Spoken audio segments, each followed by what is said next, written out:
बेहद दर्दनाक ये जो हादसा हुआ है और इसको लेकर हर अपडेट आपका चैनल एबीपी न्यूज आप तक सबसे पहले पहुंचा रहा है। महाराष्ट्र के इरसालवाड़ी गांव है जहां जिंदगी की जंग अभी भी जारी है। तस्वीरें भी सामने आ रही हैं किस तरीके से रेस्क्यू ऑपरेशन को अंजाम दिया जा रहा है। भयानक हादसे को भी मैं आपको जरा समझा देती हूं इन अलग अलग तस्वीरों के जरिए। ये आप देख रहे हैं जिला रायगढ़ है और गांव का नाम है इरसालवाड़ी गांव। जिस तरीके से अभी आप मुख्यमंत्री एकनाथ शिंदे को सुन रहे थे, ये जो गांव है वो दो पहाड़ों के बीच बसा हुआ एक आदिवासी गांव। पूरे गांव पर पहाड़ का एक बड़ा हिस्सा आकर गिर गया। 5 लोगों की मौत की पुष्टि हो चुकी है, लेकिन आशंका इस बात की बनी हुई है कि मरने वालों का आंकड़ा और बढ़ेगा, क्योंकि अभी भी कई लोग लापता बताए जा रहे हैं। सिर्फ और सिर्फ चीख पुकार जो यहां सुनाई पड़ रही है।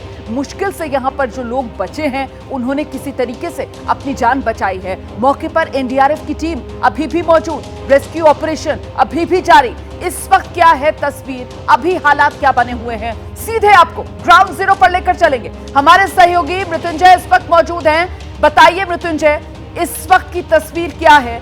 अभी भी रेस्क्यू ऑपरेशन चल रहा है क्या? एनडीआरएफ की टीम अभी भी एक्शन में ग्राउंड पर? निश्चित तौर पर रोमाना बहुत ही चुनौती भरा रेस्क्यू ऑपरेशन और राहत बचाव कार्य जारी है। उसकी वजह है दुर्गम स्थिति में बसा हुआ ये गांव।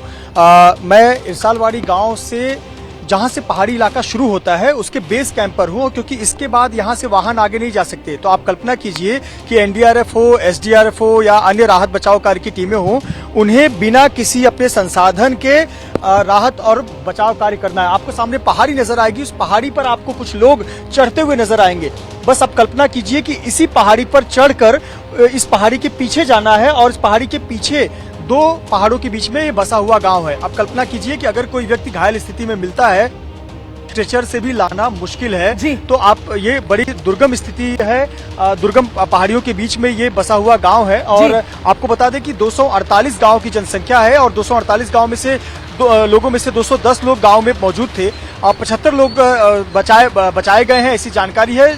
और 5 लोगों की मौत हुई है। 100 से अधिक लोग लापता हैं, मलबे के भीतर दबे हुए हैं। आप कल्पना करिए कि अगर कोई मिलता भी है घायल स्थिति में या फिर शव, तो उसे इस पहाड़ी से उतारना कितनी बड़ी चुनौती है। और समझ पा रहे हैं तस्वीरों को देखकर हम। बहुत शुक्रिया आपका मृत्युंजय। किस तरीके से परेशानी इस वक्त सामने पेश आ रही है, क्योंकि इलाका बेहद दुर्गम है और इसी वजह से राहत और बचाव कार्य में बहुत मुश्किलों का सामना इस समय करना पड़ रहा है। ये जो इरसालवाड़ी गाँव है जिस पर आकर पूरा का पूरा पहाड़ का एक हिस्सा गिरा है, उस गांव की आबादी जो अभी मृत्युंजय जिक्र कर रहे थे करीब 250 के आसपास की है। 210 लोग वो बता रहे हैं कि गांव में उस वक्त मौजूद थे जिस वक्त ये पहाड़ का हिस्सा आकर इस गांव पर गिरा।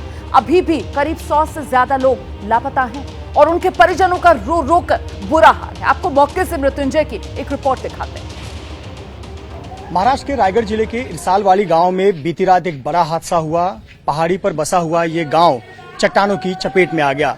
बीती रात से ही बहुत मूसलाधार बारिश इस पूरे इलाके में हो रही थी और पहाड़ी पर बसे हुए आदिवासियों का गांव चट्टान के नीचे दब गया।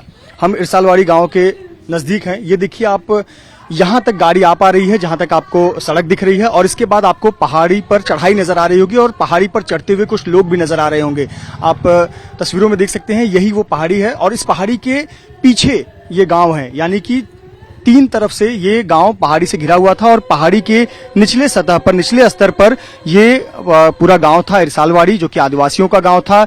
इस गांव में लगभग 46 घर थे और बताया जा रहा है कि इस 46 घर में 39 घर मलबे के नीचे दबे हुए हैं। बीती रात 11:30 से 11:45 बजे के करीब इसी पहाड़ का चट्टान जो है वो गांव पर फिसल गया, गांव पर गिर गया और इसकी चपेट में 100 से अधिक लोग आ गए। इस गांव की जनसंख्या लगभग 260 है और 260 में से बताया जा रहा है कि 120 से अधिक लोग मलबे के भीतर दबे हुए हैं। गाड़ियां यहीं तक जा रही हैं और इसके बाद लोगों को ट्रैक करते हुए पहाड़ी पर चढ़ना पड़ रहा है और ट्रैक करने के बाद पहाड़ी पर जो गांव है, इस पहाड़ी के ठीक पीछे, वहां पहुंचना पड़ रहा है और वहां से अगर कोई पार्थिव शरीर मिलता है या कोई घायल व्यक्ति मिलता है तो आप कल्पना करिए किस स्थिति में उसे रेस्क्यू करके लाया जा रहा है। तो आपको बता दें कि बीती रात जब ये हादसा हुआ, जब पत्थर गिरने लगे, मलबा गिरने लगा, तो आनन फानन में गांव के लोग अपनी जान बचाकर भागने लगे। कुछ लोग अपनी जान बचाकर भागे लेकिन उनके परिजन पीछे छूट गए। जो लोग अपनी जान बचाकर भागे वो, उनकी स्थिति की आप कल्पना नहीं कर सकते। बेहद दयनीय स्थिति है, बेहद डरावनी स्थिति है। ये है वो परिवार के लोग जिनके अपने तो उस मलबे में ही पीछे छूट गए, मलबे में दब गए, घरों में रह गए, लेकिन ये किसी तरह से बच गए। और जब ये घटना हुई तब ये अपनी जान बचाकर निकलने में कामयाब रहे। चूंकि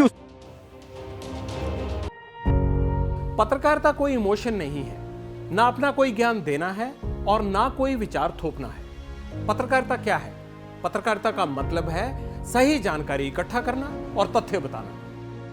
पत्रकारिता आज जितने महत्वपूर्ण दौर में है, शायद पहले नहीं थी। इस दौर से निकलने के लिए सिर्फ सच दिखाने की जरूरत है, वो सच जो आपके हित को आगे रखे। इसलिए अब रात 9 बजे प्राइम टाइम नहीं होगा, ये आपका टाइम है। जगविंदर पटियाल के साथ देखिए पब्लिक इंटरेस्ट 17 जुलाई से सोमवार से शुक्रवार रात 9 बजे सिर्फ एबीपी न्यूज पर। एबीपी न्यूज आपको रखे आगे।